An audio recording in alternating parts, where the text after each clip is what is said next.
ಒಬ್ಬ ಶ್ರದ್ಧಾವಂತ ಕೃಷಿ ವಿಜ್ಞಾನಿ ಡಾಕ್ಟರ್ ಗೋಪಾಲ್ ತ್ರಿವೇದಿ, ಪದ್ಮಶ್ರೀ 2026. ಜ್ಞಾನದಿಂದ ವಿಜ್ಞಾನದತ್ತ ಈ ಪ್ರಯಾಣವು ಬಿಹಾರದ ಮಟ್ಲುಪುರ ಗ್ರಾಮದಲ್ಲಿ ಆರಂಭವಾಯಿತು. ಅಲ್ಲಿ ಅವರು 1930ರಲ್ಲಿ ಕೃಷಿ ಕುಟುಂಬದಲ್ಲಿ ಜನಿಸಿದರು. ಅವರು ಚಿಕ್ಕ ವಯಸ್ಸಿನಿಂದಲೂ ಪ್ರತಿಭಾವಂತ ವಿದ್ಯಾರ್ಥಿಯಾಗಿದ್ದರು.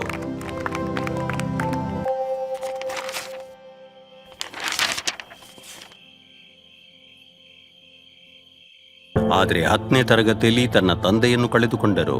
ಆವಾಗ ಆರ್ಥಿಕ ಒತ್ತಡಗಳು ಪುಸ್ತಕಗಳನ್ನು ಬದಿಗಿಟ್ಟು ನೇಗಿಲನ್ನು ಕೈಗೆತ್ತಿಕೊಳ್ಳುವಂತೆ ಒತ್ತಾಯಿಸಿದವು.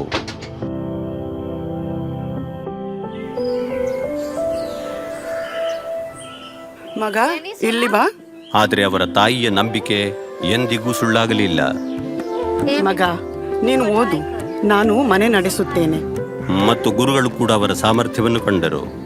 ನೀವು ಒಬ್ಬ ರೈತ, ನಿಮ್ಮ ಶಿಕ್ಷಣ ರೈತರಿಗೆ ಸೇವೆ ಸಲ್ಲಿಸಲಿ. ಓಕೆ, ಒಳಿತಾಗಲಿ. ಅವರು ಸರಳ ಪೋಸ್ಟ್ ಕಾರ್ಡ್ನಲ್ಲಿ ಅರ್ಜಿ ಸಲ್ಲಿಸಿದಾಗಲೂ ಪೂಸಾ ಕೃಷಿ ವಿಶ್ವವಿದ್ಯಾಲಯವು ಪ್ರವೇಶ ಮತ್ತು ವಿದ್ಯಾರ್ಥಿ ವೇತನ ಎರಡನ್ನೂ ನೀಡಿ ಸ್ವಾಗತಿಸಿತು. ಅಲ್ಲಿ ಅವರು ಕೃಷಿ ವಿಸ್ತರಣೆಯ ಧ್ಯೇಯವನ್ನು PhD ವಿಷಯವನ್ನಾಗಿ ಆರಿಸಿ ಮುನ್ನಡೆದರು. ನಂತರದ ವರ್ಷಗಳಲ್ಲಿ ಪ್ರಾಧ್ಯಾಪಕರಾಗಿ, ವಿಶ್ವವಿದ್ಯಾಲಯ ನಿರ್ದೇಶಕರಾಗಿ, ನಂತರ ಕುಲಪತಿಯಾಗಿ ಸೇವೆ ಸಲ್ಲಿಸಿದರು.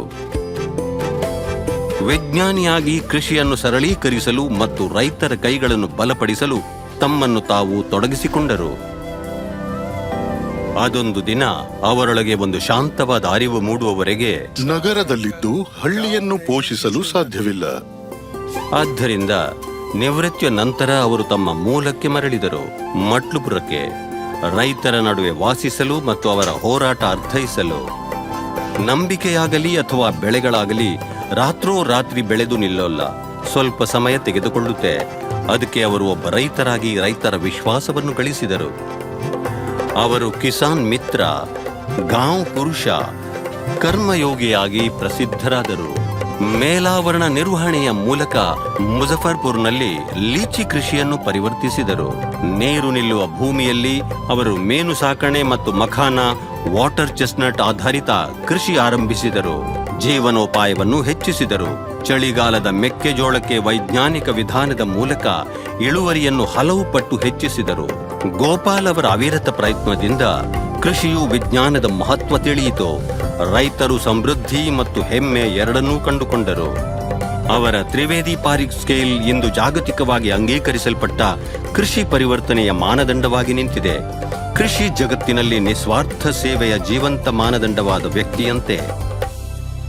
ಹೂವಿನ ಪರಿಮಳ ಅದರ ಸಾಧನೆಯಲ್ಲ, ಯಾಕೆಂದರೆ ಅದರ ಪರಿಮಳ ಬೇರಿನೊಳಗೆ ಬೇರೂರಿರುತ್ತದೆ.